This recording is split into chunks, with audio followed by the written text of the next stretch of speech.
at what grade should you start planning about US or a top university in US? Because it's highly, highly competitive. Yeah. As you rightly said, each child there is accomplished. Yeah. And each one is a top notch with top notch grade and has done something different. So what stage do you suggest? What grade? I think the way to really think about this is how do you define planning, right?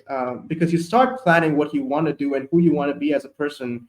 I mean, the sooner you start to think about those things, the better it is. And you don't really have to necessarily plan for international admissions at that point, right?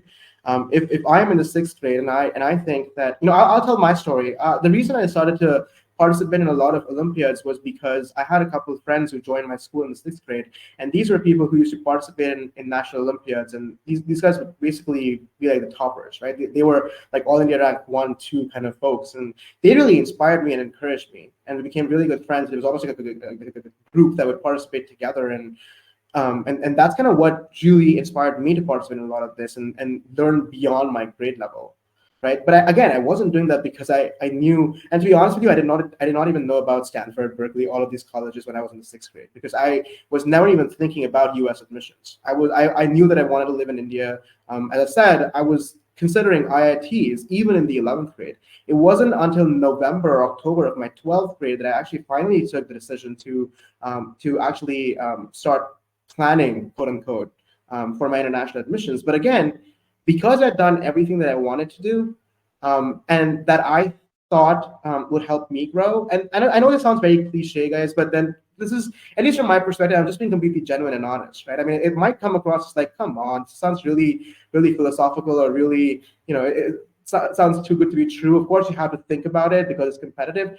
But honestly, if you do what you want to do and you do it really, really well, and you're a high achiever in that particular area, you automatically are planning for admissions. Now, logistically speaking, I think I was definitely late to the game. I think I recommend people who are serious about it to start thinking about it in the 10th and 11th grades. And that's because you have to take your standardized tests. You have to start thinking about the entire application process. You have to start thinking about a strategy. I think it helps. As you said, it's super competitive. So that is all helpful stuff.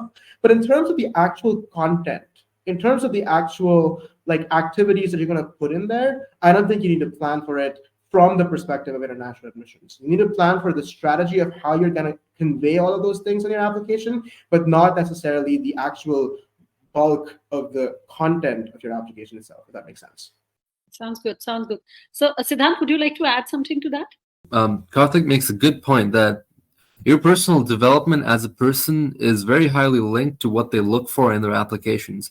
And so the process of making a profile isn't completely independent from you just trying to figure out where you want to get individually. And so your work, anything you do to make sure you get your goals as a person, is going to add to your profile. I don't think, as we've been mentioning all along, you should specifically aim towards developing a good profile. Instead, you should figure out what kind of path gets you to where you want to be in life. And if the US happens to be the right place to go for you, then things you've been doing to get there are going to line up naturally.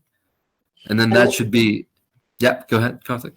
One more thing I'll quickly add, and we've already talked about this. Please don't just get into the thing of, oh, my senior did this, he got into Stanford or Berkeley, so I'm going to do that. That's the worst thing you can ever do. Please don't get into the mindset of, oh, he did this, he got in, so I will do this, I will get into. It doesn't work like that. No. And I would also say that universities are also starting to turn a blind eye towards the standardized tests. And in many cases, it has happened that people with really poor standardized tests, but with very strong personalities that shine through their essays, have been accepted. Because the point is the same all across the board. They look at the person and they're not looking at the bag of things you come along with. But yeah, I guess that's the conclusion too.